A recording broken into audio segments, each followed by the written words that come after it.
and welcome to No CB, a grand strategy podcast. This is for the week of the 20th of October, 2021. I'm Len. I'm your host. I'm here with Lambert. Hello. And with Father Loris. Hello. Rose is not feeling well this week, so hopefully she will be back next week. There's quite a lot of Warhammer news, so we are now free to just run amok and talk about Warhammer for 45 minutes. But no complaining. Of course, just yesterday we got two DLC announcements, so we're actually going to lead in with that. First of which, and I do apologize that we've been missing a few Stellaris dev diaries. They're the one team that doesn't do as well keeping the wiki updated, which is usually where I go for to make sure there was not a dev diary this week if I didn't see one. Yeah. Well, to be fair, I think it's a community thing, isn't it? So we can blame you, the people. Yeah. So, we'll just blame everybody but ourselves. That's generally how it works. I'm not updating. Yeah. Got far more important things. I mean, if they pay me, I'll do it for them. I mean, that's...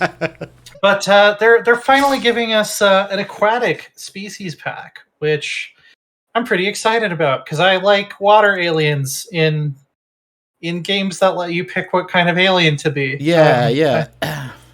I was a big fan of the Nautilans in Star Wars. There's a very, very long running Star Wars tabletop game I did where I had a Nautilin character. So I kind of have a soft spot for the aquatic species. You do seem like the kind of person who was just all over standing over Jar Jar Binks and the Gungans. Oh, of course. Just absolute love fest there. Yeah. I mean, the guy, they're city and stuff is kind of cool. The aesthetic is actually pretty neat. Yeah, and those big shields that they have and everything. Yeah. And the king was voiced by Brian Blessed, I believe. I didn't know that, but I now absolutely believe that to be true. Yeah. Was it really? Yeah, I actually didn't know that either. Boss Nass was okay. I need to. Yeah, this needs confirmation right now. This is important. I think it was Brian Blessed. Apparently, his real name is Rugor Nass. I did not know he had a first name. I just thought his name was Boss. Big Boss. So Elizabeth, her first name is Blessed. actually Queen. Elizabeth is actually the family name. Yeah.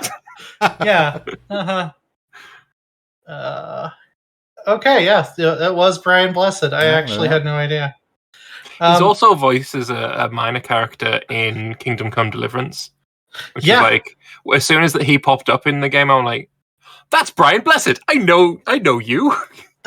His voice is like, when you've got certain actors who, no matter what they play in, it's like, "Oh, that's Tom Hanks," before it's the character. And then there's other actors, it's like, no matter what they play, it's that character first. Like.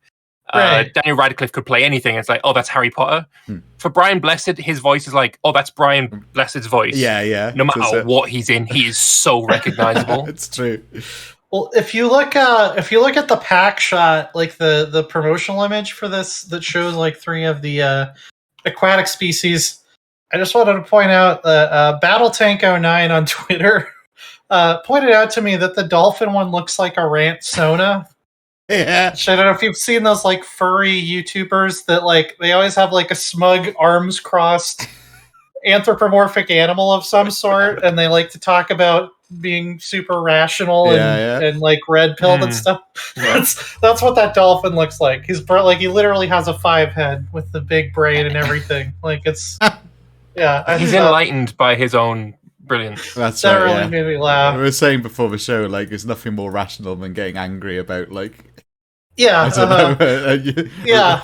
feminist reviewer or something. It's that's super rational. Getting really, really, really angry about that. That's the most rational thing you could possibly do. And now I can't wait for Xenonian News to make a riff on that exact thing. It's exactly what Voltaire would have wanted.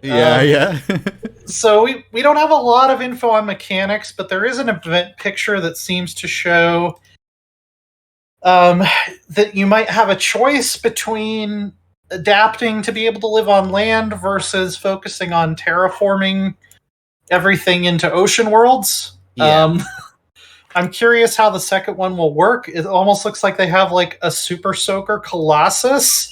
I'm totally down for that, by the way. I have thoughts on that as a mechanic. That would be amazing. I think that terraforming in the game right now is, let's be honest, it's kind of boring. You have a tech that you research, and then you click a button, and then you wait however many years, and then it's done. That's boring. Yeah. What if you actually had to build Colossus-type mega, ships that will go and terraform like that? Like that one that we see at the end of the Steam pictures.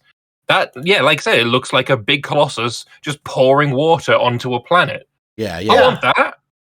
That would be I'd cool. Love that. That would be especially cool. if you needed to harvest the resources to do that. Like you send your big ship over to some gas giant, like suck up all the resources and bring it over to the place that you want to terraform, and then just like pour it all down. That would be cool. That sounds cool. That was my big question: is like, where is all this water coming from?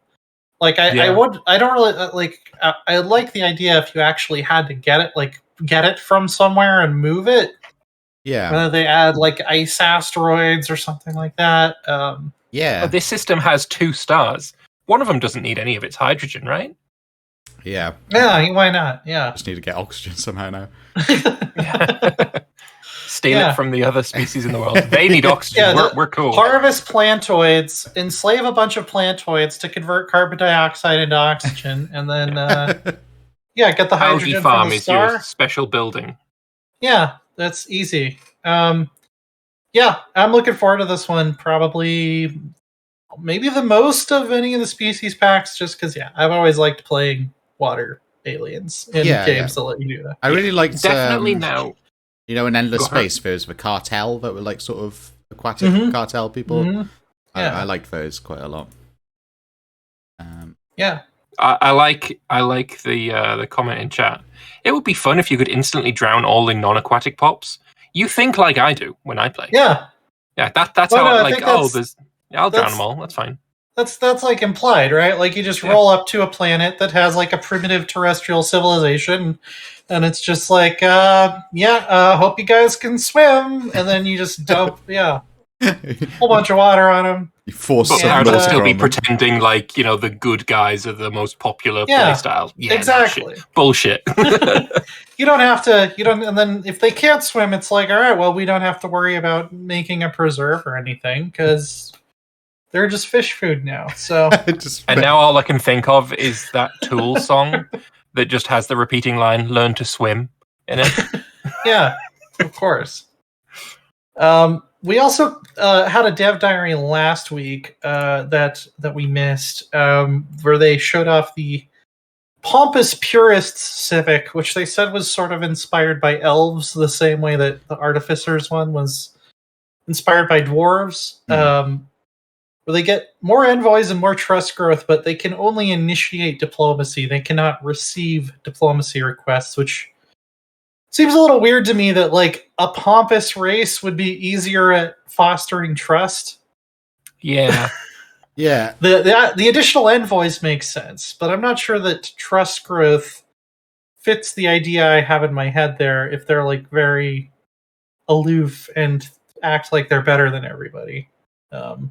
Well, maybe it's like like all the European empires were built on a facade of pomposity. Yeah, and they managed to maintain that bluff for like 100 years or so. Yeah, well, it could just be that they're skilled, like they're very highly trained diplomats. I guess that could be one explanation for it.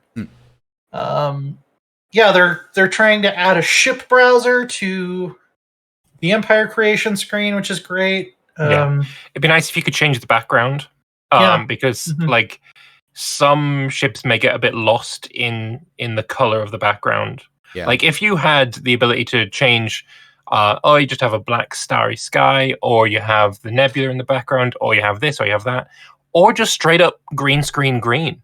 Like just straight up go all in and help. That would be really cool, especially for like content creators, because then you could green screen the ships into different scenes. Yeah. Have like just a blueprint blue. Be nice. thematic, so it looks like you're a designer. And then a small change that I think is actually going to be a lot more impactful than it seems is that they're going through and they're adding more anomalies to all of the anomaly categories that currently only have one anomaly in them. The gigantic skeleton is one example they give, which will be nice because honestly, I just click through those without reading them at this point. So yeah. if I have some reason to pay attention to them again, I think that'll make Stellaris feel a little bit more, a little bit less stale during those early exploration steps for those of us who already have hundreds of hours played. Yeah, it will increase the replayability. That's yeah. There we are. Mm-hmm. It almost feels like a buzzword at that point, but at this point, almost is. Yeah, I think it is. Yeah. Yeah. So that's cool. They're also adding some new terraforming events, which again is something I typically just click through without really reading them. Like ways to get additional districts. Yeah. Cool. I would. The DLC is more interesting than these. Right. Things. No release date yet for the Aquatics pack. I don't believe. No, not on that. Just says coming soon. We did get a release date for the other thing that was announced. Yes. Which is EU4 Origins. It's coming out on November 11th, and it is focusing on, which is the 10th anniversary of Skyrim, 11/11/21. It's the much anticipated sequel to Rayman Origins. Yeah, so they're adding, Skyrim is now playable within EU4. You can open a separate window that has just Skyrim running in it natively. No, it's the reward for the final mission in the Kubaluba mission tree. Yeah, there you go. Yeah, so it's focusing mostly on sub-Saharan Africa. Almost everything that they list on the Steam page is a mission tree, other than some new mechanics for the Jewish religion that I think we're going to get to look at next week. But they do have...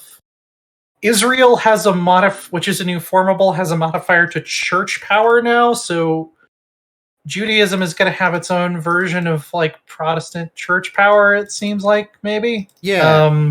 I've always wanted like something more to do with the Jewish religion in EU4. Yeah. I think, well, you don't seem to get,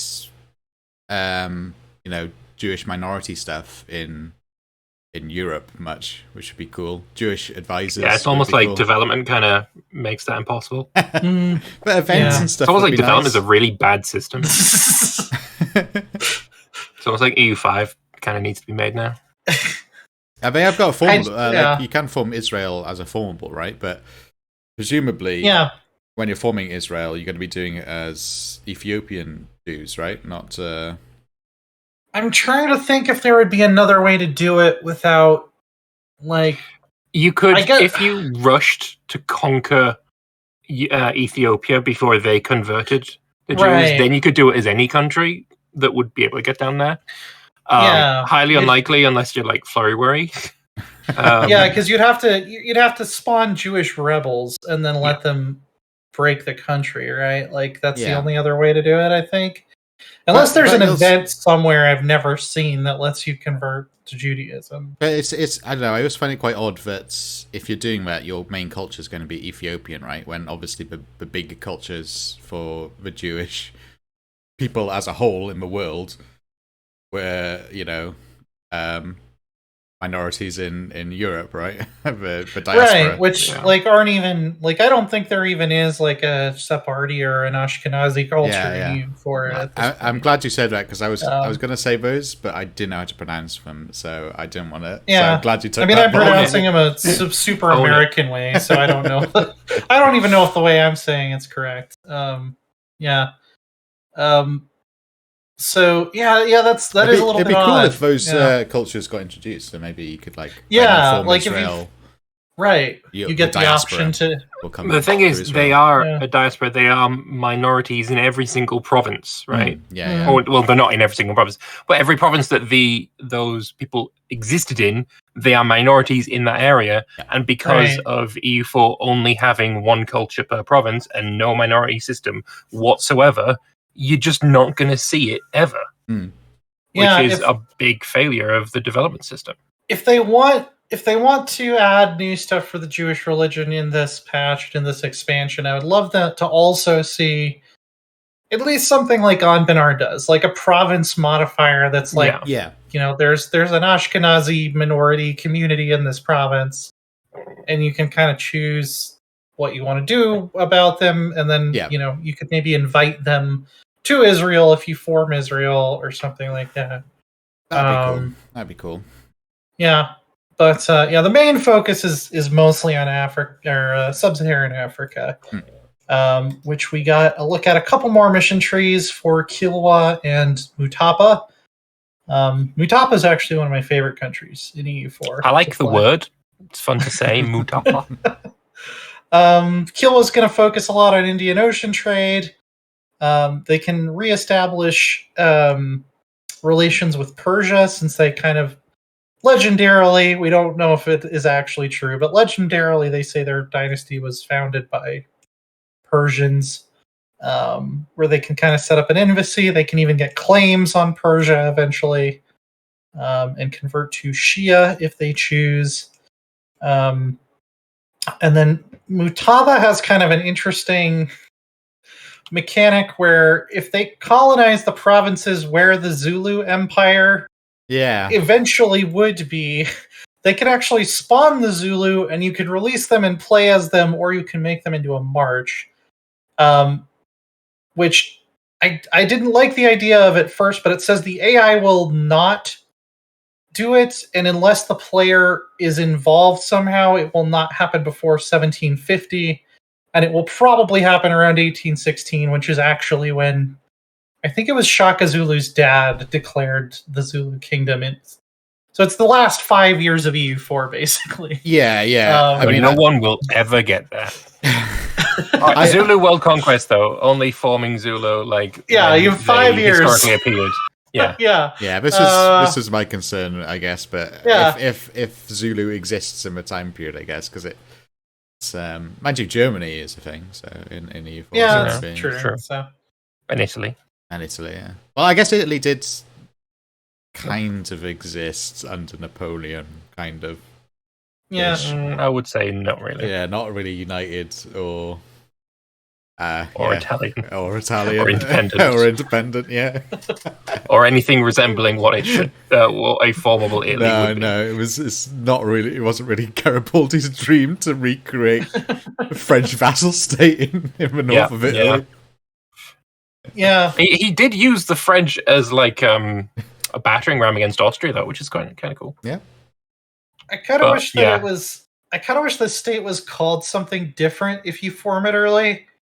Because Zulu was it was one guy or one clan of the Nguni. The country should probably be called Nguni unless it spawns naturally in 1816, because there was no concept of the Zulu people in the 1500s or the 1600s. Yeah. Or probably even the 1700s. But everybody knows Zulu, so I guess they're just going to call it Zulu. That's fine. Yeah. I think they also said that they can form from rebels if somebody who does not have a capital in Africa colonizes this area. This was a long dev diary, and I just read it right before the show, so I might be missing a couple things here and there. But I honestly, I don't mind them adding stuff that happened toward the end of the time period. Yeah. I'm a little bit iffy about it, but I think that's fine, I guess. As long as it's not going to happen. Fine. Yeah. The idea of adding anything is not.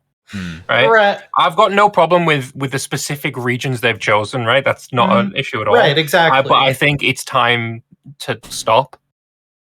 It's time to stop. If you EU4 is it's high past time that it stopped getting like more additions at this point. It's time to go to EU5. I think you and I definitely agree on that. That I would rather that they be working on EU5 than continue to. I don't mind either way, to be honest. Like, yeah, I'm ambivalent. Yeah, which I mean, Johan, I put a link to a tweet, I think, in the chat here. Where is it? If I can find it on my end. Yeah, I forgot to screenshot it. Sorry. No, it's all good. If you just scroll up a tiny little bit, it's just there. Yeah, it's like in the middle of the long list of show notes that I posted. The Lord Tartarus. I thought that was Tartarus for the long time, and I just noticed that it's not, because that's just what my brain did to that username. Yeah, Lord Tartarus said, I wish they would just announce EU5 already, or give the end of development announcement for EU4. I kind of don't want them to make any major additions or changes at this point. It's such a bloated game already. To which Johan replied, we won't. Still lots of the world need more missions and other flavors. To which I'm like, I don't know. Feels pretty he's clearly objectively wrong in one regard, and that is his spelling of flavor. But in the other regards, just like subjectively, it definitely doesn't need more missions and other flavor. I mean, you could keep adding missions to EU4 forever, theoretically. Yeah. I just don't know if that's something I'm going to be excited about. The thing is, as well, if you look at a picture of historical Holy Roman Empire in 1444 with just the countries that are in the game colored in, there's a whole lot of unused countries in the HRE.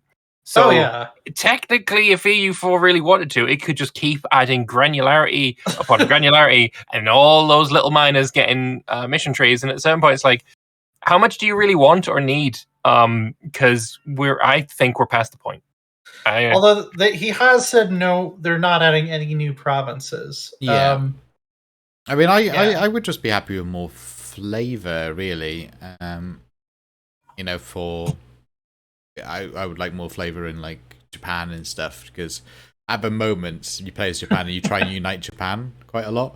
And I want to make it more. I want it to be more interesting to stay as like a shogun for a while, because you just don't do that, right? You just unite Japan and then you're the Japan tag. But if you stay as as a daimyo, you mean, or no? I mean, like, say I want it to be more interesting to be a shogun but have daimyo vassals, so you'd be Tokugawa, for example, I see. Like it was historically, and you have powerful daimyos, and make it more interesting. Yeah, that would be interesting. Yeah, because there was like flavorful.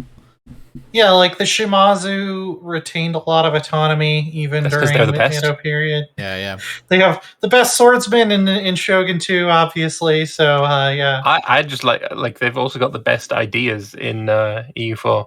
And they conquered the Ryukyu Islands like by themselves. Like they didn't even they had the permission of the Shogun, but they didn't have the backing of the Shogun. They were just like, yeah, we're gonna go conquer Ryukyu. Is that cool? And he was like, yeah, let's go for it. That's fine. Yeah. There is like some flavor stuff already. Like, for example, if you don't unite Japan, I guess, as the tag Japan, you still get cool stuff like the Mori clan, the rise of the Mori clan. Right. And if you don't know, I guess, much about Mori clan, played a significant role in the Meiji Restoration. It's, bit of a beast of a clan, basically. Yeah. Zhigao has a good point here as well. They're releasing flavor done by content designers, but like content designers and coders do very different jobs. So it could be that the coders are working on EU5 while all the content and flavor people are working on like EU4 stuff. And Johan could just be trolling us when he says we won't announce EU5. So yeah. They're adding a few new formables to Kitara, which I guess is like, I'm not familiar with that name, but it looks like it's a united Great Lakes region, Great Lakes of Africa. Nubia, which is Upper Egypt, Aksum. Yeah, that's a Nubian tag. It's new. Roswy is another one I'm not super familiar with. Then also the Mosi and Hausa kingdoms, which were both important culturally. I just looked it up. Kitara is actually the Finnish word for guitar. Oh. So literally zero relation to the African formable here. I just thought that was funny. So I'll look it up. Yeah, it's just guitar. There you go. And we got a few new state privileges. You can embrace a single cult and make it more powerful, but it becomes harder to change cults. You can do the opposite and make it so you can change cults all the time. Muslims have some new options for religious schools. And you can also now make your culture a religious culture, which basically makes provinces that are of your religion and culture group more productive, but it pisses everybody else off. Kind of makes sense for the papal state, I think. Or any of the Russia, holy orders. Russia's quite Spain. Spain definitely. And then you can give the nobility privileges to help you integrate. This does not seem very good to me. Unless you're annexing a bunch of subjects at once. Like, diplomatic annexation cost minus 5% is not that much. I think you get like 15% in influence ideas. Yeah, the fact that it disables your diplomatic reputation penalty from annexing subjects is the really more powerful part of it, because if you're annexing a bunch of subjects, it's possible for that to just stall out because you annex 2 subjects and then now suddenly I can't even make progress on the third one. So the -3 is pretty painful. Yeah. So I'm eager to hear about how will these mechanics affect Anbenar. Yeah, that's the other thing. Is like I play way more Anbenar now than I do. There is some news from Anbenar. There was an announcement of the if I can try and find it, their plan going forward, with what they're going to be working on next, and I'm struggling to find the Discord channel. Yeah, I heard they announced some kind of big update, but I haven't actually read through it yet. Yeah, their last one was called Gods and Gears, which was a religion and artificery update, which is kind of cool. So added Revalians and a lot more artificer stuff. This next one, which will be this year, Q4 2021, is called Light and Dark. Okay. And the image that they've posted is huge. It has the heirs of Escan, so a bunch of stuff for around the Escan area, Crisis in the Sun cult, and adventurers and stuff. Also some more stuff for necromancy, it seems, necronomics, and the Mummy Returns. So there's a bunch of new stuff coming then. And then in Q1 2022, they're going to do Warlords of Hales. Then they've got a plan for Q2 or 3 of 2022, Scions or Scions of Sarhal. And then up later is Insia. So there's a lot of stuff that they're planning on going through. So it's nice to have. I really like roadmaps for future development. I think it's awesome to have those. Like I enjoyed seeing them for Imperator when they were doing roadmaps for that as well. Was really good. So seeing it done for Avatar as well, I'm totally cool with that. That's awesome. Yeah, same. I'm really excited for the Hales update because it will actually give the command more people to fight. Yes, have to deal with them. So. But New Sun Cult is like the less religious version, or the less racist version of the Sun Elf religion, right? I mean, they're elves, so they're still pretty racist regardless. But like old Sun Cult is like super racism, and New Sun Cult is like mild racism, and then Jadari is it's racism free. Racism squared, because you got racism plus religious racism, or just regular old racism, levels. Which is just based on elven supremacy. There is that orc civilization, I forget the name of now, which can be Old Sun Cult, which basically their belief is that they are the scum of the earth, basically, and they want to be like they're really repentant or something. So they believe in a racist religion where they are like the lowest, I guess, caste. There's quite a lot of extant and historical religions on Earth that believe humans are the scum of the earth, so that's not that weird. Hello, original sin calling. I was going to say one of the most popular religions on Earth, I guess. This is cool though. They're getting kind of Old Sun Cult looks like they're getting something similar to like the Zoroastrian mechanics. New Sun Cult is getting something similar to the Shinto mechanics. New mission trees, obviously, and that's cool. Yeah, looking forward to that. New stuff for Castanor. Yeah. Oh man. Yeah.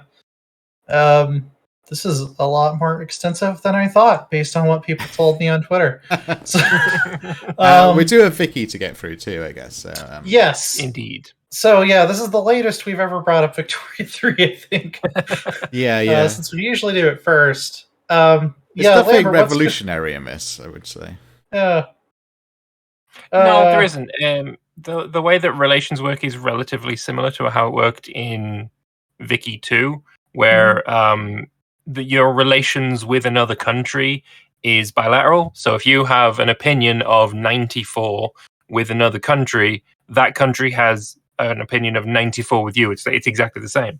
And that's the same way it worked in Vicky 2. It was just not important at all what your opinion really was with other countries. Like, I didn't ever see it affecting anything. Maybe it did. Maybe it made them more likely to declare war on you, but I think the size of your army was still vastly more important in that regard. But yeah, there's the relations, but also they've got names for each of the relations, right? So between, if I can find it, because I actually didn't like what they'd named everything, like, at all. They've got from 80 to 100 is warm, 50 to 79 is amiable, 20 to 49 is cordial, neutral is 19 to negative 19, poor is negative 20 to negative 49, then cold at negative 50 to negative 79, and then hostile at negative 80 to negative 100. And I don't think these work at all, because, for example, the opposite of cold is warm. However, warm is the highest, and cold is only the second lowest. Yeah, like there's a lot of things here. Like I disagree with most of these. Like I feel like amiable, cordial, like these are very Victorian sounding terms. Yeah, but like, what is the difference between those to the average person? Probably not much. I bet they're literally synonyms. Yeah. Like if you asked me, like, okay, which of these is more positive, amiable or cordial? Or warm. Even put warm in there. Yeah, like, it's like, I don't know. Like, they kind of mean the same thing to me. No, I think they should, like, really lean into the Victorian element and make it... There should be, like, 12 levels. 12 levels. Obfuscate the hell out of it. Yeah, all of it be massive British understatement, each one. It's like, you know, it's like minus 100 is, like, not too great. Something like that. Yeah. That's so I have hilarious. Yeah, I pointed this out on the video that I made of it, and somebody had recommended or had said that their particular favorite version would be friendly, then amicable, then warm, neutral, cold, then tense, and then hostile. And I don't think any of those descriptive. Yeah, I don't think any of those, other than maybe warm and amicable, could be swapped and be like misunderstood, you know. Mm-hmm. So I'm happier with that. I think adding friendly and especially tense is pretty good. Right. I've just sold myself on the idea of all British understatement. a bit peaky. He's all right. Little bit peaky, I would say. Like it's like minus 60. We can always mod in, more levels. Yeah, so it's interesting how they've good is like 100%. Fine chap. Fine chap, yeah. Chuffed. Chuffed to bits. peeved. There's it's interesting how they've reconceptualized infamy too, because they're now saying that it's a measure of how much of a threat the great powers of the world see you as. Yeah. Where if it gets above 100, they get access to a special CB to like restore the balance, basically. That's what you've got at 25 in Vicky 2. Yeah, exactly the same thing. The war as well is the same. But then, if you're like an insignificant power just beating up other insignificant powers, they might not give a shit. Like they might just be like, "Yeah, go for it, champ. Just don't touch our East India Company." Yeah. Because then apparently even like Austria is going to give a shit about that. Yeah, I guess. And then local conflicts will be handled by a relations penalty rather than the infamy system. If you're within the same interest area, which they actually showed us for Europe, what those are going to look like. This is another kind of thing that is a bit controversial that I've seen. Firstly, having Constantinople, Istanbul in Anatolia rather than the Balkans, that's a statement right there. That's where all these dislikes are coming from. Yeah, okay. Yeah. It's the Poland fucking Greeks as are at it again. A region is a bit awkward as well. That could maybe be like Central Europe or Eastern Europe. So I don't know, but just naming it after the country, especially when said country kind of doesn't exist at this point, is interesting. I mean, is weird. I don't mind it. I mean, I should be the one who's most angry because they've slapped England across Wales, but at the same time, well, Scotland's been ripped away from us and put in like the North Sea with Greenland and Iceland. Greenland and Ireland being in the same interest area is a little bit weird. Yeah, it's a bit odd. That one. I think having British Isles as the for the British Isles would be better. But the Irish get very annoyed about that sort of stuff too, and like the Irish. Whatever. The idea that Iceland cares more about Scotland than England does seems odd to me. Yeah. Well, England would have land in or the UK or Great Britain. I can't remember what they're calling Great Britain now, aren't they? They have land in Scotland, namely Scotland. So they still care about the North Sea. They have an interest purely because they have land there. Right. So you'll automatically have an interest anywhere that you hold land. And then in addition to that, you can, based on your rank, you have a certain amount of slots where you can declare an interest in a different region, which, partly will be anyone that conquers land there knows that they're potentially stepping on your toes, but you might also get drawn into like local wars and stuff. That I really like because I think that's a great system.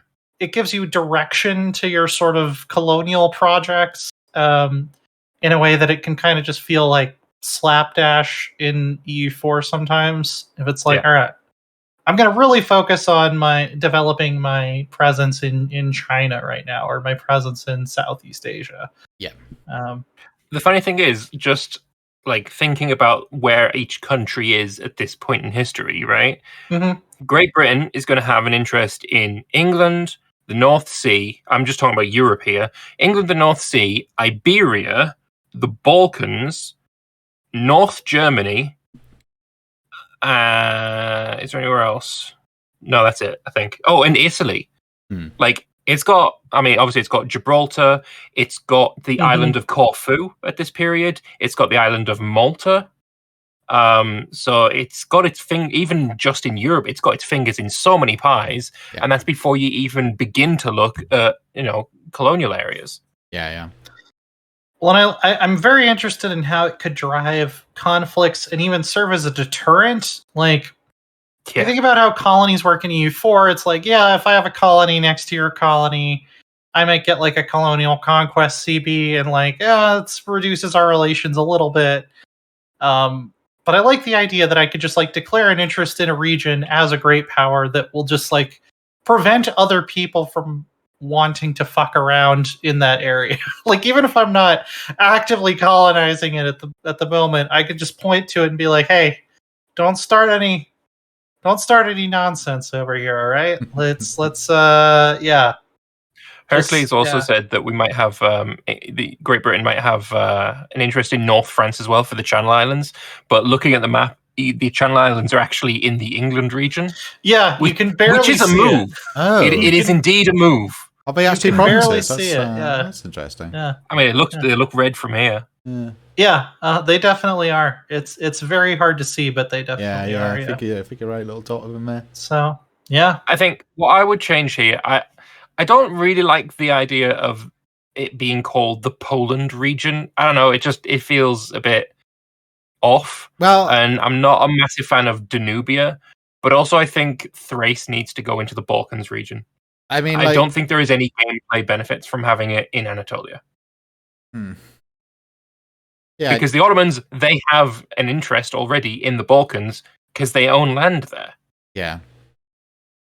So why, like, what is the benefit of having it in Anatolia?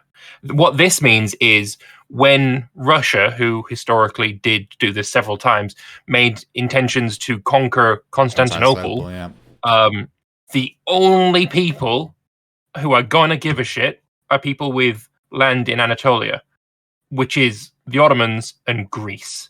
And no one else will give a shit about that. When in reality, France, Britain gave a big shit about it. And that was like one of the catalysts of the Crimean War. Yeah. So, I mean, just no, I'm disagreeing with that specific, very controversial decision that's been made. Like, that's a decision. It is. I think my only wouldn't be the North Sea, because Britain really have much interest in Iceland and Greenland. I don't have an issue with Poland. I think there was still a strong regional conception of Poland, even though there was no Kingdom of Poland at this time. I think that's fair. I think people still recognize that Poland was like a cultural thing that existed. Yeah, I mean, like, you could. There'd be loads of disagreements about names, obviously. England, South Russia. I mean, I imagine a lot of people would be a bit annoyed about that one. Yes, but it's. I don't really care that much because it's for time period. England was a synonym for England, Wales, and Scotland, and Ireland to an extent too. For a long period of time. To many Americans, it remains that today. It remains that today, of course. Yeah, I'd probably rename South Russia myself, but it's such a weird. It's covering such a weird area that it would be hard to figure out what to call it, because it's. I think it's like part of Ukraine, part of Belarus, and then like part of like Transcaucasia as well. And the Caucasus. The Caucasus is a mountain range. And there's a whole lot of steppe right there that's being colored in. But I understand for like modern reasons that I think are largely valid why you wouldn't want to call that South Russia. I can sympathize with. But contemporary Russia, as in contemporary to this era, would consider that South Russia. So I guess in that regard, it's fine. That's why I figure it. Like, if it's not England and Wales, fine to be South Russia also, I guess. Yeah. Right to me. Because it's for time periods. I'm chill with it. Also, Schleswig belongs to Denmark. That shouldn't be part of North Germany. Again, it's for time periods, I guess. That's all right. You can take it. Was there anything else from this chapter that we were missing? I Not think we covered. Really. We got a little bit from CK3. We do. This is kind of an interesting one. Talking about court languages, where you can pick a language for your court that doesn't necessarily have to be the language your people speak. It doesn't even necessarily have to be the language that you speak. Have it neither. No one speaks for court. Right. This has an air of historical accuracy to it. I think there are some ways that it's not But there definitely were cases where, you could have England famously for a long time had mostly French spoken at court. There were a lot of realms where like the local populace might be Berbers, but the nobility spoke Arabic or Iranian. They're calling it Iranian instead of Persian, which I largely agree with, at least for the language group. So it's going to be based on... Another example of that, which I do find fascinating as well, is after the Romans conquered Greece, the language spoken at court or in the Senate was, for the most part, Greek rather than Latin. Latin was the pleb language, whereas Greek was the highborn language. Yeah. So it's going to be based on if you are the largest or the most prestigious court that speaks a specific language. I think you get some sort of a grandeur bonus to that. I read this like a few days ago, and I'm trying to remember exactly how it all works.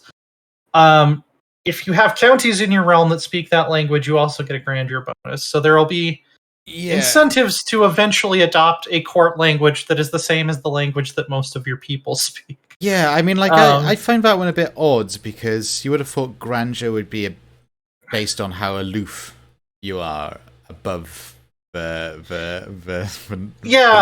lay crowds, So if you're speaking French, well, everyone else is like dirty gutter. But there's there's also an incentive to pick up a court language that is more prestigious than the one you already speak. So it seems like something where you might want to start out speaking like a neighboring language that is very prestigious, but then eventually it seems like you're going to want to transition to having the language of the people be the court language once you're powerful enough to back that up. We're just going to replace German with Latin. Yeah. I mean, Latin's probably going to be the most prestigious one, right? Yeah. I mean... Probably, yeah. It's Crusader King's course. I would think so. They did note that, like, you won't see Latin on the map in the screenshots they show because it was not actually the court language of any major kingdom at game start. It was the ecclesiastical language of most of Europe. Yeah, I was going to say, like, it's only for papal states get a court. Some of the dev comments talk about they thought about how they could add ecclesiastical language as like a separate thing, which would be really interesting. Because the role Latin played during this era was very, very significant. Even if you didn't have a lot of like royal courts that were speaking Latin. I would say the papacy itself, though, like I know it's unplayable, but they would have Latin as the court language as well. It's only very much recently that Latin has been overtaken by Italian as the language that people speak in the Vatican. Well, and they said that the Pope doesn't have a royal court because he's a theocracy. So the royal courts are specifically going to be feudal and clan rulers of king rank or higher. So that's why you don't see Latin on the map. But I can see some really interesting things you could do with this. It would be really interesting to like adopt Chinese as a court. Yeah, I was saying, because you can see Chinese a little bit in the Silk Road there. Yeah, pretty cool. And even like if you do your like Indo-Norse run, maybe you keep Norse as the court language, even though most of your people don't speak it. You could be the most prestigious Norse-speaking court in the world. Which would be kind of an interesting thing to do, and then you create a hybrid culture. I'm looking forward to the role-playing implications of this expansion. I'm not sure that it's going to change the game, like how I actually play the game mechanically a lot. But I think it's going to enhance the role-playing aspect that's what I'm mostly saying. Like after you've conquered the kingdom that you want to conquer and have a moment, I think most people go around blobbing. I find it better to like install your family on thrones, but now there's something to do inside your own kingdom. You can make it grand. Map painting with language. Yeah. What I'm most hopeful for is that it will let me play tall and have enough to do that I don't feel like I need to go conquering more stuff. Same. That's the best version I could imagine of Royal Court. Yeah. But even if it's not that, I think the role-playing stuff is going to be... Yeah, same. I mean, it's like when CK2 Way of Life came out, it was just like hands down the best expansion in my book, because that gave you so much more flavor to do. Oh yeah, for sure. Yeah. So something I think we're all excited about next. Yeah. Bit of Warhams. Warhammer 3 has now announced the campaign mechanics for all three of the... I guess the announced factions would include the 3 Chaos Gods we haven't seen yet, but the 3 factions that have been featured in videos and trailers so far. So that's Cathay, Kislev, who we heard about their roster feels like a million years ago, but now we finally have their campaign mechanics. More bears, some ice. Some and ice Siege. bears. Yeah. But I think we'll start with Cathay. Also, I'm hoping that these are going to translate into the big map when that does get released. I'm hoping these are not just for the Warhammer 3 discrete separate campaign. I hope we also get to play with these on the big map, because otherwise that would be disappointing. I imagine this is going to take a little bit longer to fold into the big map than it did last time. Because all of the Siege maps need updating, because all the Siege maps in Warhammer 1 and 2 are fucking garbage. Exactly. I think people who are expecting to be able to jump into a grand, Mortal Empire style campaign when Warhammer 3 comes out, I think you're going to be waiting a few months at least. Yeah. I mean, it was at least 3 months with Warhammer 2-ish, and it's going to be, I reckon, longer for this one. Yeah. But that being said, Warhammer 2's what's it called? Vortex campaign was fun for a couple of months, right? And then I don't know anyone who's gone back to the Vortex campaign, if I'm completely honest. Yeah, it'll be a cool way to hang out with the new factions for a while. Yeah, exactly. So Cathay. What did you say, Lambert? No, it's like you're saying there about the factions that have their mechanics known as Kislev and Cathay, and what's the third is Tzeentch. Where do ogres fit into this? Because they haven't talked about ogres at all, and the ogres need to be in it. Let's be fair. I am at this point. I think they've basically confirmed it, right? I can just say that ogres are going to be the pre-order faction. Okay, I was I need to be careful here, but I'm pretty sure that they've more or less confirmed it. Oh yeah. I mean, ogres. Yeah, ogres are in the game already, right? So it's we'll be hearing more about ogres. Yeah. Because there was a DLC released for Warhammer 2, not massively long ago, in July 2021. Ogre Mercenaries, which is so you're testing out ogre mechanics for Warhammer 3. You already have some of the unit models already made. Yeah. And then since then I've heard nothing about it in Warhammer 3, and it's I'm half worried that they're going to be the DLC pre-order faction. I'm pretty sure that's what's going to happen. Yeah. I think it's going to be the Cathay, Kislev, and the 4 Chaos Gods for the base game, and then it'll be ogres are gonna probably be the day one pre-order faction, and then Chaos Dwarves will come in a faction pack later. That's what I'm thinking. But it'd be interesting, what the map's gonna look like. If it's just going to be a gap of the Chaos Dwarves in the middle, if we're going to have something.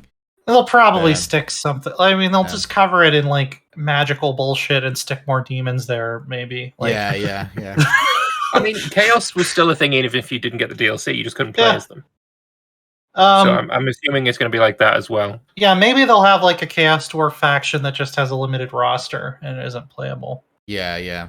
Like Bretonia kind of was, I guess. Yeah. And then modders will create it. Yeah.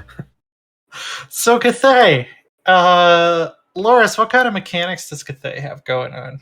Well, you got the bastion and the compass, right? So you've got a compass system which you can basically apply. Basically, you direct the winds of magic towards a certain bonus, right? Or dump it in what's called the warpstone. The Warpstone Desert, yeah. I've got a tiny tablet across there, so I can barely read. Oh, no worries. Yeah, so, it's a very low res screenshot too. Unless you click to expand it.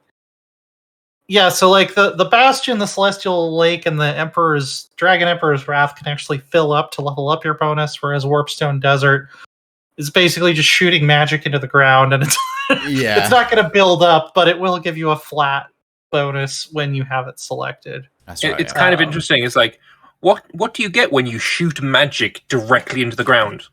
Less corruption.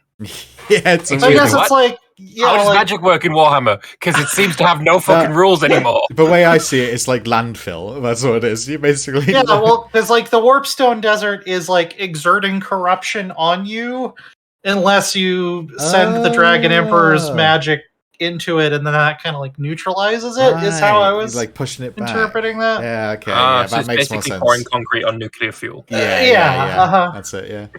Yeah. Yeah, so there's like one that's focused on growth and income, one that's focused on casualty replenishment, one that's focused on control, and then I think you can unleash like a super ability once it fills up. Yeah, there's more pips than there is like to fill up than there is in total though. So you want to be moving the compass around and maintaining which is, I guess, thematic, maintaining a balance, I guess, of different bonuses. Right, which is like everything in Cathay seems to be about maintaining balance. Yeah. So. Yeah. Thematic. Very thematic. Cheesy. The thematic thing with that sort of thing. Cathay that I've seen as well is, did you see the siege battle video that they released? Yeah, I thought that was shit. Yeah, me too. Mostly because while Cathay ended up winning the battle, what happens if Tzeentch won the battle, right? They've taken this tiny little settlement on the outside of a 1,000-foot wall. Yeah. They lose the battle for this tiny little settlement with little bloody 20-foot walls out front. Ah, shit. We've lost the tiny area. Yeah, why did you give them the entire thing? Well, why did you build a garbage wall in front of your giant amazing wall? Like, what was the purpose of that? That wasn't my main complaint, really. My main complaint is less to do with like the structure. It's like the way they framed that trailer.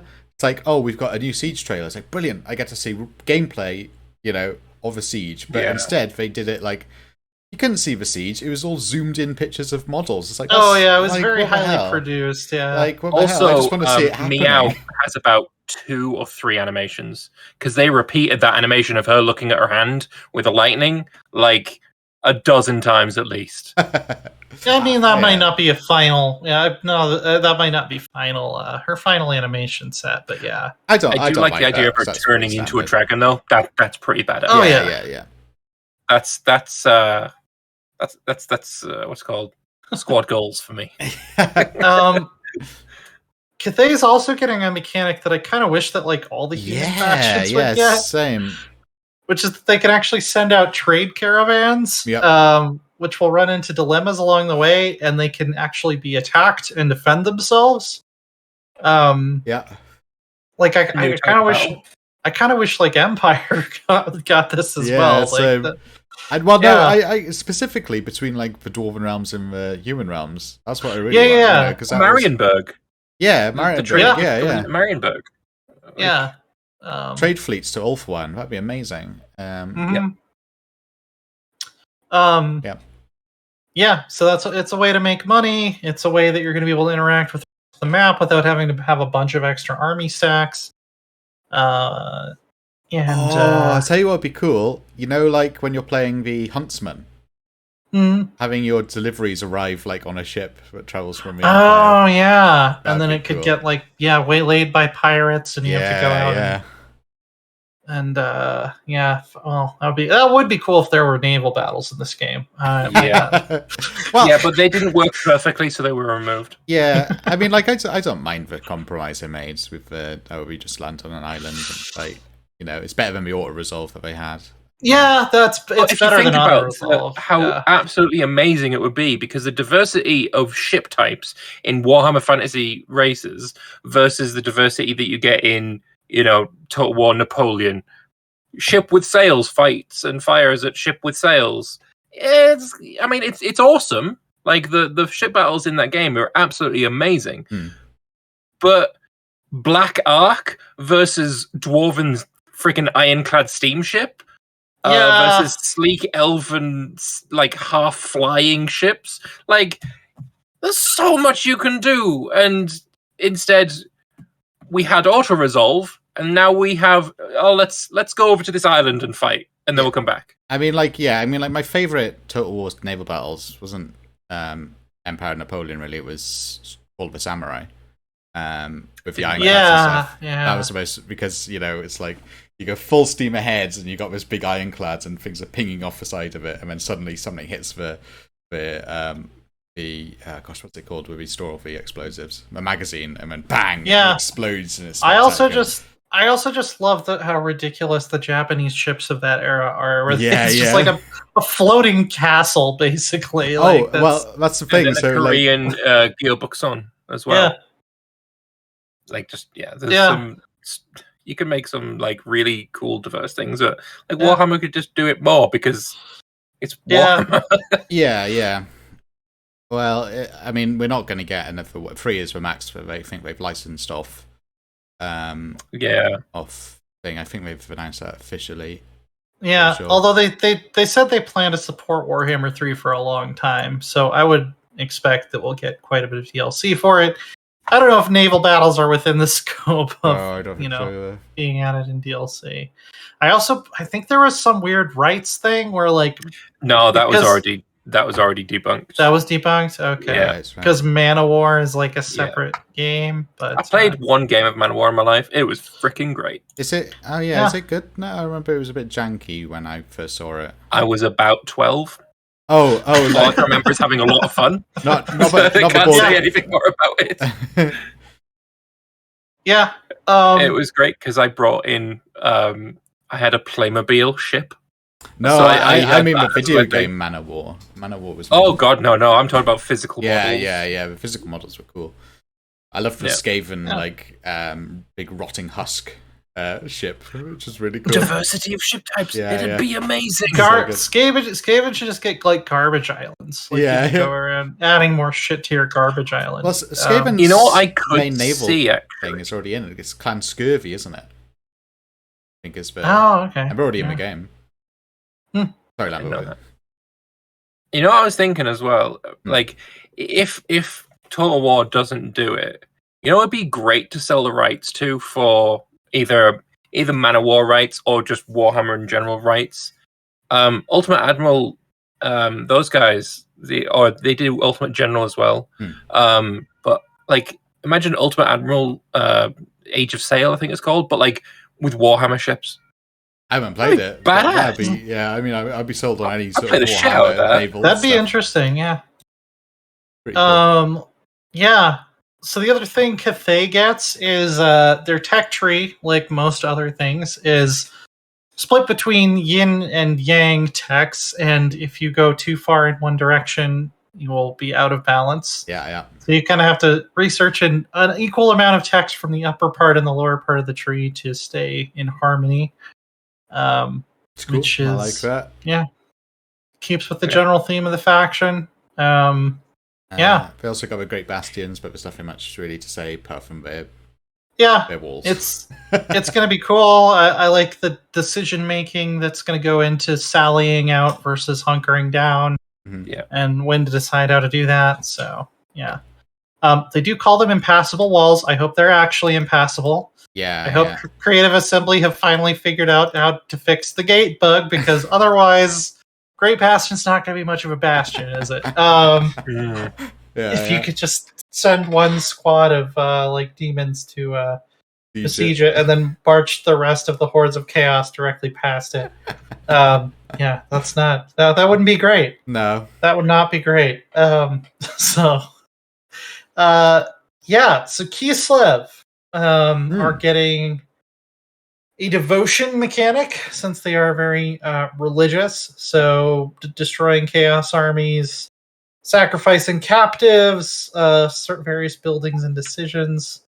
I feel like sacrificing captives, like for religious reasons, is it's a real big like smoke and mirrors thing. It's like, oh, we're doing it for religious reasons. No, we just want to slaughter the chaos people. Yeah.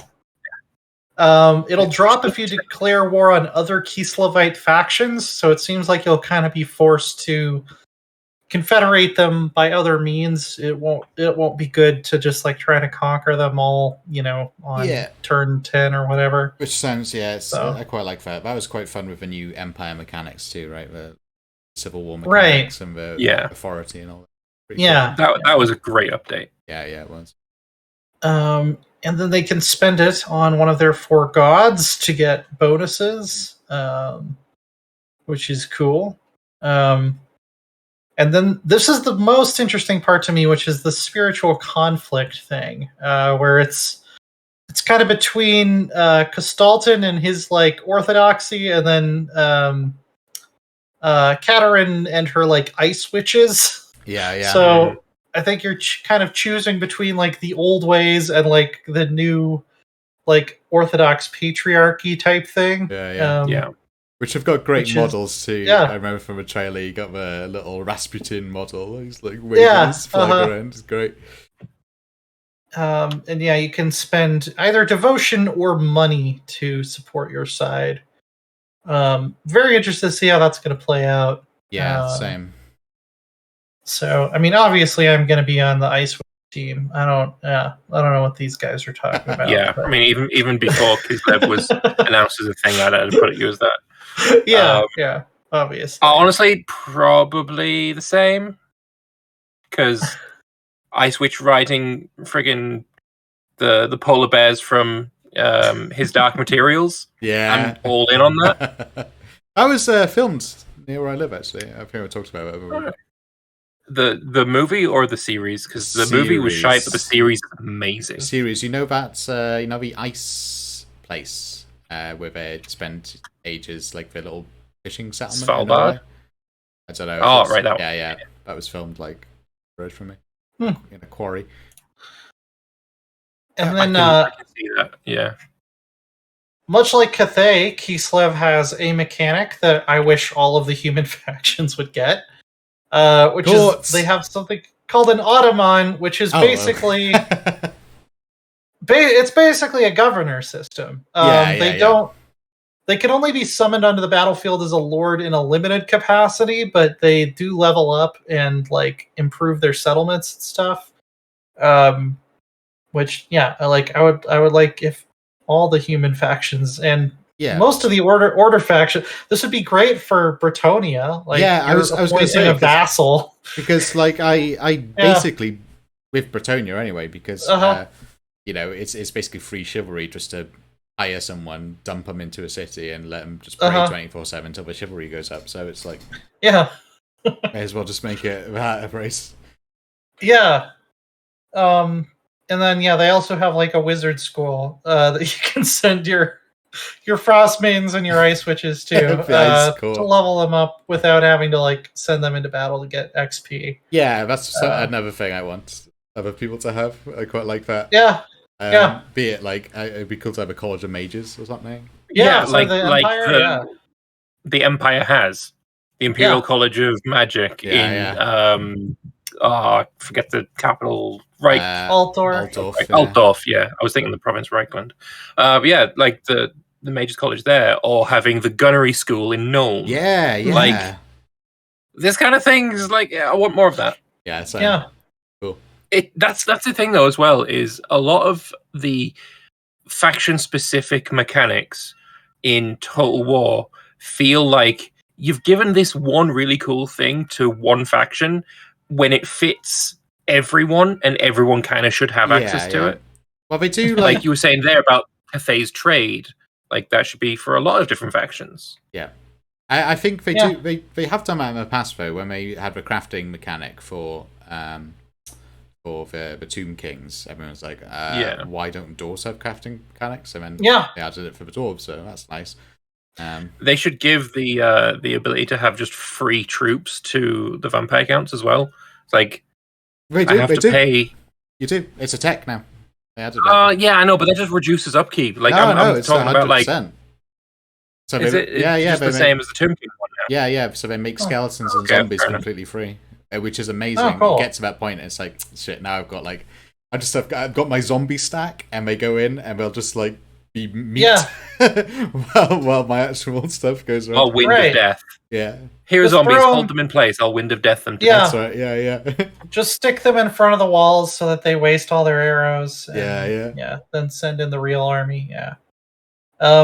Kislev's tech tree is also kind of interesting because they have the land, which I think everyone gets access to, but then the other three are unlocked by owning specific cities: Kislev, Prague, and Erengard. Which again, you can't just go conquer the other two right away because it will hurt your devotion. Oh, is that how it works? I misread that first time. I read it as like it read specific to the faction. No, it's owning the land to Yeah, if you own the city, you unlock the city. So like right, okay.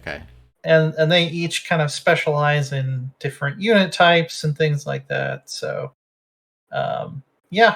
interesting setup. I will be very interested to see how that actually plays out in terms of uniting Kislev and solving their religious conflict. That sounds really interesting. Because I'm assuming once you get all that out of the way, you can probably expel the chaos back to the hole where they came from. But it's going to be a little dicey there at the start when it's like, hey, there's a demon invasion. Do we really want to be doing this whole internal conflict thing? Is this a good idea? Sorry, I just love it's coming up because the School of Icecraft and Blizzardry. Yeah, that's great. I mean,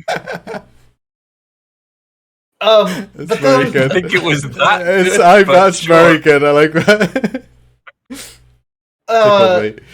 All right, just for this part is for the podcast part because I'm not sure many people heard what that was over the giggling that Laura's doing.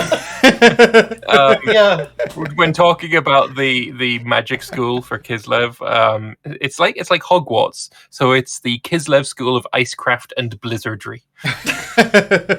Nice.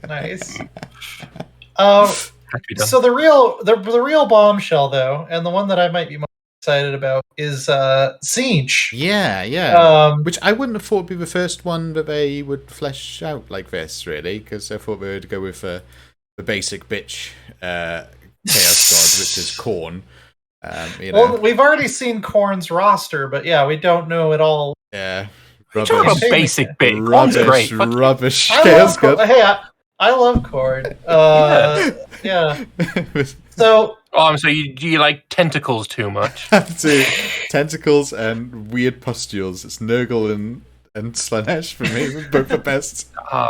So I mean, you like Nurgle and Slanesh. Yeah, you're basically an STD. Yeah, I'm just STD.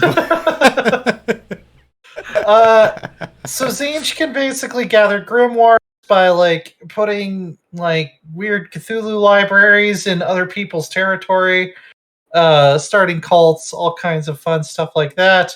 Yeah, and flipping cities, which is like the one. You can transfer settlements between factions. You can force gates open in a siege. You can force a province to rebel. You can reveal vision over a province. You can find out what an AI faction is planning to do with a specific army.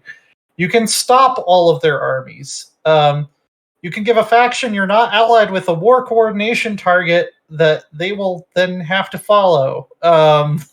You can force alliances to break. You can force factions to declare war on each other. Like, this is fucking awesome. Like, I can't. Just the one thing I think is missing here is corrupting minor characters in other factions. Oh, So yeah. if you remember the very first trailer for the first Warhammer game, there was that I don't know, like he was a wizard flipping through a book, and then the book starts growing like vines and shit going out of his hands, and basically the wizard gets corrupted. That's Zinch. That's what he does. Yeah. So having like, they've just, my enemy's just created a hero character, a wizard of the lore of whatever, and it's like, no, but he's mine now. And then you just take him, and then he's now in your pool of, he's an Imperial wizard, and with access to the Imperial wizard spell list, but he's also yours now. I think that'd be so cool. Well, maybe that'll come with Slanesh or something. Or keep him in there, and then he just like misdirects your enemy. Yeah, or he switches sides if a battle triggers. Like, it's like, I'm just gonna drop. Or he's on their side, and at a certain point, you can be like, yeah, but now you've just turned into a chaos spawn. Yeah, that's fun. Or exploded, just explode. Or exploded. That would be a Nurgle one. Guys. Yeah. Yeah, and we then also they're going to be splitting up chaos corruption into corruption for each of the 4 gods separately. Yeah, and this is something which I was really excited about, because I want to see. That's the best thing about corruption for me, anyway, is seeing the map change, right?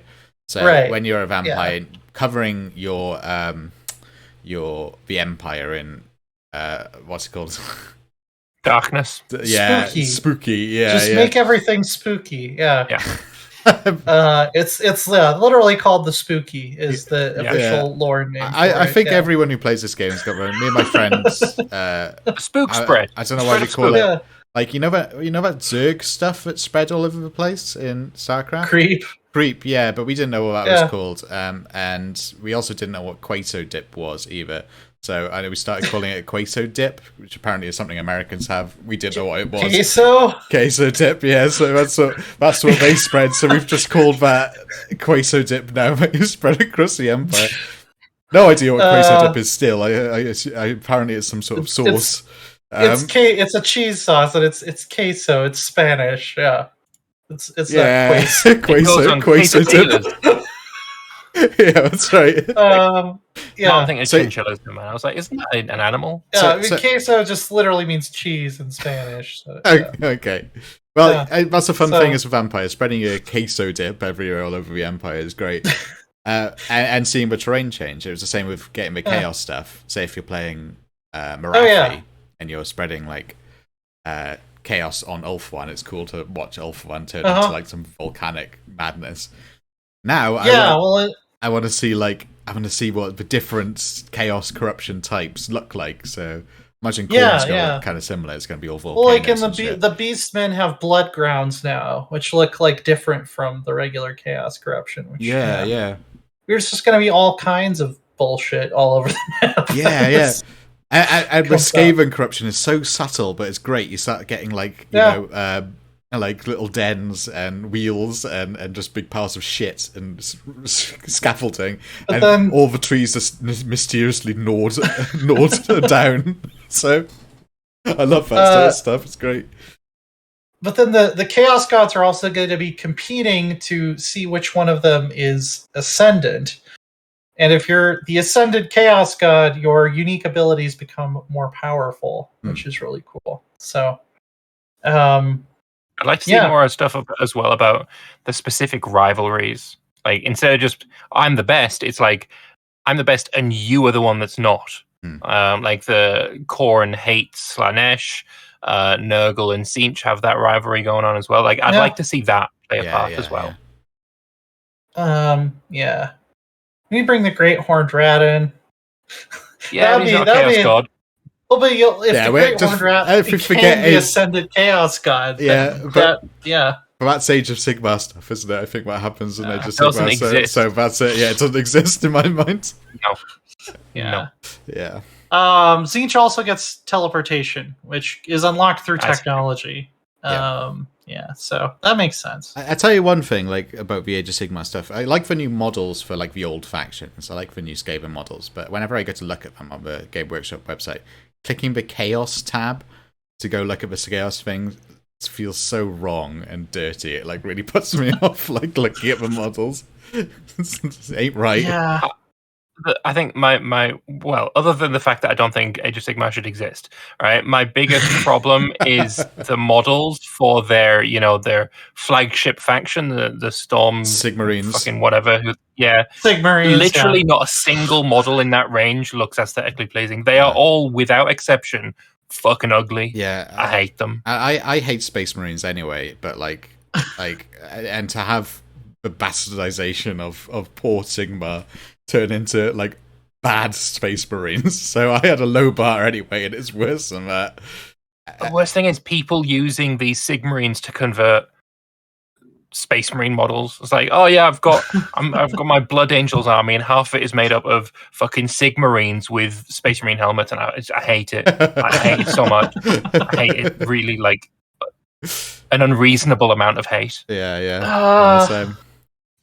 I recognize my bias, but I'm not going to let go of it. Yeah, same. Well, that's quite a bit of Warhammer, and I'm sure we'll discuss the other factions as they come up. But before we get out of here, Loris, what have you been up to lately? Just doing a little bit of drawing every once in a while. Oh, what? Age of Empires. Yeah, I do. No, the Hearts of Iron one. Hearts of Iron one. Yeah, you should play that. What? You know what I mean? No, I don't. The one that I did a voice thing for. Oh, right, yes, the Instagram thing. Gosh, I don't think I've got it. Oh yeah. I'm now officially a voice actor. See if I can get it up on stream properly. Give me a moment. Yeah. But yeah, so yeah, I did a little animation for Instagram. Oh, I didn't realize you made the animation.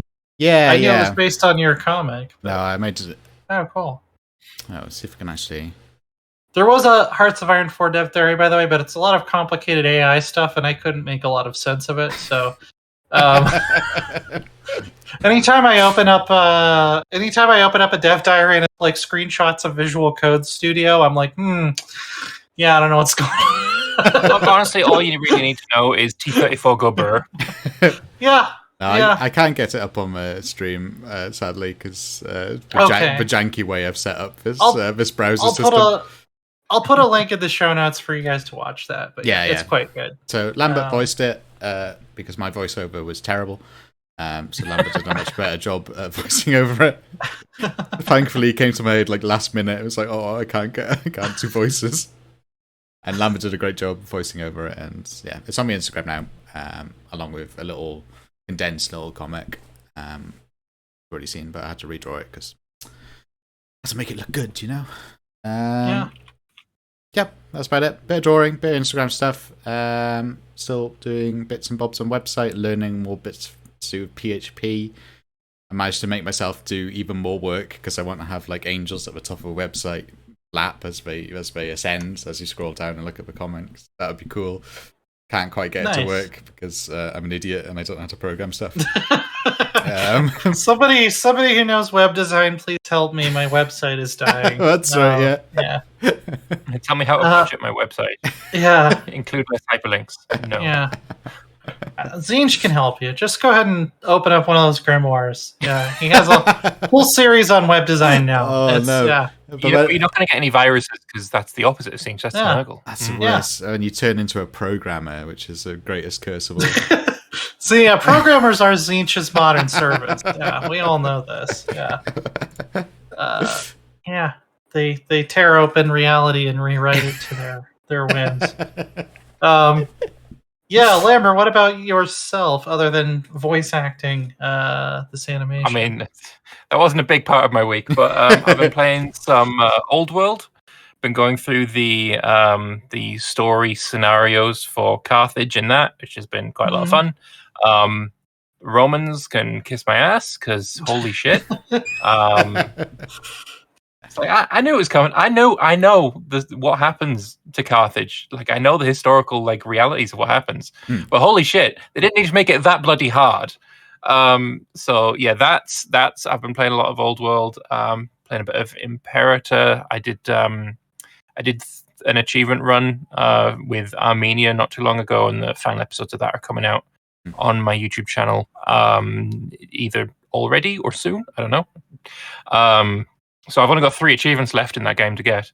Oh, wow. And one of them is broken, so I've only got 2 achievements left to get. And D&D on Mondays, and yeah, just stuff and things. Yeah, that's about it. Does the Steam version of Old World have workshop integration? It will, but not yet, because nobody has it yet. I'm interested to see what kind of mods come out for that. I think that could be... I feel like I can give a little bit of a review on Old World already, because I mean it's been out on Epic for like a year or so. Yeah. It fixes my big issue with 4X games, and that is like connection to your people, to your country, to your faction, right? Because in Civ, I don't feel a connection to the culture if it's the same culture that you bring from the Neolithic to the modern era, and it's still the same character talking throughout. Yeah. I don't want to play Abe Lincoln in the Neolithic era. It just makes no sense. And then for humankind, it solves that in a way, but it introduces its own problem of I've gone from being the English to the Byzantines. How the fuck did that happen? Not a clue. It's very illogical in that way. So that introduces its own problems as well. But Old World doesn't have either of those problems. You're playing a dynasty. Yeah. Straight up. And I love that. Yeah. I think that's really interesting. The best solution to that was Civilization 3. If you remember, each one of the leaders had a unique outfit depending on what era you were in. Weirdly, yes. So just an immortal Gandhi. Yeah, that's right. You had like basically we're all playing as different versions of Vandal Savage. you had Qin and Mao, I think, who was the leader of China, who was like in a tribal outfit all the way up to like modern day, something like that. Thanks, I hate it. It was crazy. That's clearly the best solution. No. Yeah. Nope.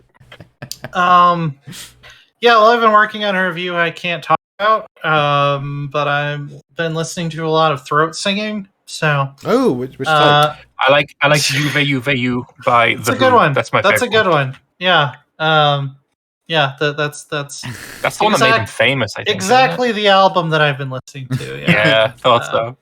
Yeah. So, why would I be listening to music about Mongols? You can figure that out for yourself. Because I can't. The latest PC Gamer article was pretty cool, wasn't it? Yeah. The cover of that was all right. It was a good cover. Yeah. Yeah. Moving on. Sorry. What else are you doing? Yeah. Keep an eye out for that next week. Looking forward to it. Yeah. Major strategy games releasing next week. There might be one or two. And I think that's gonna do it for this week. Thanks for tuning in, and we will see you next Wednesday. Take care. Ciao.